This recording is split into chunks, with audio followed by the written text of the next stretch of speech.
Bonsoir à toutes et à tous, merci beaucoup mesdames et messieurs d'être avec nous ce soir. Je suis votre hôte Julien Laperche et on se retrouve pour un nouvel épisode de Hors de l'eau. Notre premier invité ce soir est pour la première fois dans cette émission un duo d'invités. Sont-ils mari et femme, frères et sœurs, cousins et cousines? Je vous demande un tonnerre d'applaudissements pour Eunice et Denise Bergoud. Bonsoir monsieur, bonsoir. Ah, c'est qu'elle a retard de la moitié de sa vie celle-là. Denise! Ça s'annonce chatoyant. Bonsoir, bonsoir. Ah, viens là ma Denise, viens là. C'est que qu'est-ce que je me réjouis d'être là, monsieur Laperche, c'est que on n'a pas tous les jours la chance d'être à la télévision. Ça, je veux bien le croire. Vous êtes respectivement laitier et fromagère, c'est juste. Est-ce que vous pouvez nous en dire un peu plus sur votre profession? Ah bah faut trahir les vaches quoi, moi je vous le dis monsieur Laperche. Je suis levé avant le coq, voilà. Ouais, c'est qu'il gâche pas le temps, mon Eunice. Vous savez, il faut être délicat pour cueillir le lait, et surtout dans la traite des vaches. Si on fait pas bien la traite des vaches, le lait il est pas bon, le fromage il est pas bon. Mieux vaut les vaches qu'autre chose, n'est-ce pas? Le lait qu'on a traité, on le met dans une bassine histoire qu'il caillonne. Ou alors aussi, on peut le mettre dans le potager pour que ça soit plus frais.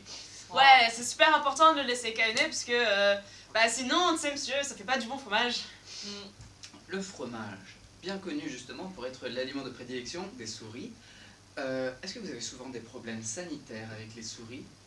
Ah, les souris sacrées vermines. Oh, vous savez, l'autre jour, mon Eunice, les a tirées dessus à la carabine.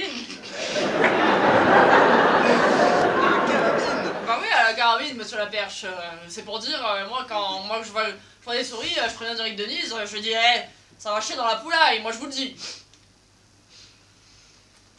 Le moment me semble tout indiqué pour accueillir notre second invité de ce soir. Je vais vous demander un tonnerre d'applaudissements pour le professeur Charles Algernon.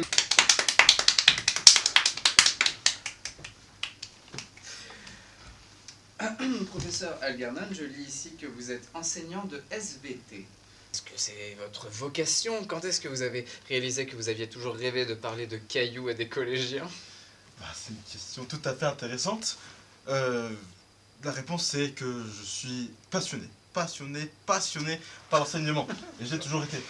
Et ça fait depuis 7 ans maintenant que j'ai l'honneur d'allumer cette flamme chez mes élèves, cette étincelle que je vois dans leurs yeux, la curiosité. Professeur, si nous vous avons invité sur ce plateau aujourd'hui, c'est pour que vous nous parliez de votre sujet de prédilection, Les qui souris. se trouve être... Les souris? Oui, c'est ça, les Plus souris. précisément, les souris musculus, les souris communes. C'était l'objet de mes études il y a quelques années. Les souris de laboratoire, donc les souris qui étaient sujets d'études pharmaceutiques, oncologiques, embryologiques. Non mais ça perd Denise. Oh, les non, souris. tu te rappelles que la soirée là, c'était oh là. Oula. Mais dites-moi, vous n'auriez pas un collègue qui enseigne le français par hasard? Eh ben, Jackson, il était si intelligent qu'on aurait pu dire qu'il parlait français. Mais c'est que ces mulots, ils mangent tout le fromage. Ah, c'est un mythe. En réalité, les souris ont un odorat si fin, si puissant, si prononcé, que le fromage, avec cette odeur brute, accablante, ça écrase leur odorat si nuancé. Vous voyez? Ah, mais est-ce que ce serait pas une bonne nouvelle pour nous, ça, Eunice? Ah bah ça.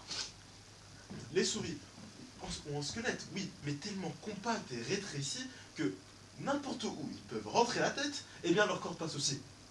Alors, vous voyez, vous réalisez, imaginez un trou du diamètre d'un crayon à papier. Si vous aussi vous mourrez d'envie d'en savoir plus sur les souris et les diamètres des crayons à papier, on se retrouve après une page de pub. Therabio, quoi de beau? Je vous présente Madeleine, fermière passionnée mais aussi mère de famille. Madeleine, Richard, Paul et Anton s'assurent de la qualité de nos ingrédients. La ferme du Dougil est le producteur des délicieux ingrédients de notre recette de biscuits Biogo. Du blé complet récolté responsablement, du sucre roux équitable et surtout beaucoup d'amour. Voilà le secret de Therabio. Therabio, la bonté de la nature, de Dougil, à votre table.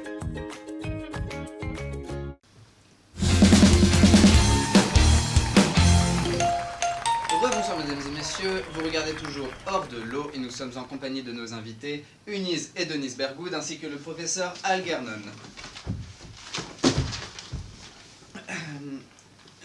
C'est le moment où les choses deviennent intéressantes. Nous allons garder le meilleur pour la fin et vous ne pourrez pas manquer ça.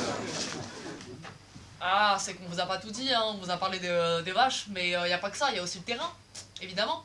Ouais, et c'est que la présence des grenouilleurs, elle rend pas la vie plus facile, hein. Vous en dites quoi, prof?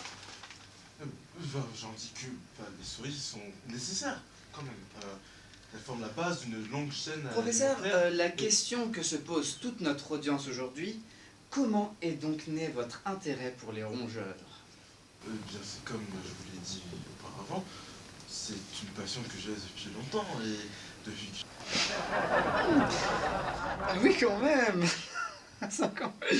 Mais vous savez, c'est moins rare qu'on ne le croit d'être encore vierge à votre âge. Je suis marié. Vous êtes marié, mais dites-nous, est-ce que vous êtes marié à une femme ou à une souris? Ni l'un ni l'autre. À ce stade, on peut s'estimer heureux qu'il ne s'agisse pas d'une souris. Bien. Comme je sais de vous le dire, les souris forment la base d'une longue chaîne alimentaire.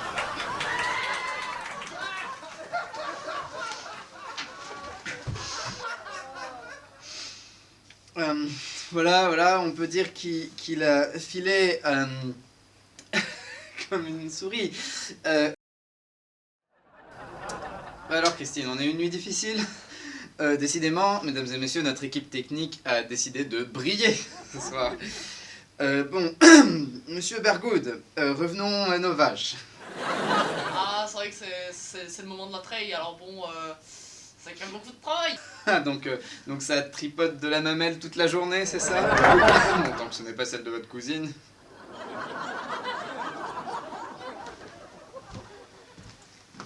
Merci d'avoir été avec nous ce soir. Nous nous retrouvons la semaine prochaine pour un nouvel épisode dans lequel nous accueillerons Gyawang Gyatso, moine bouddhiste, ainsi que Ivan Potolovic, ex-militaire reconverti en garde du corps. C'était hors de l'eau et encore une fois, ça s'annonce chatoyant.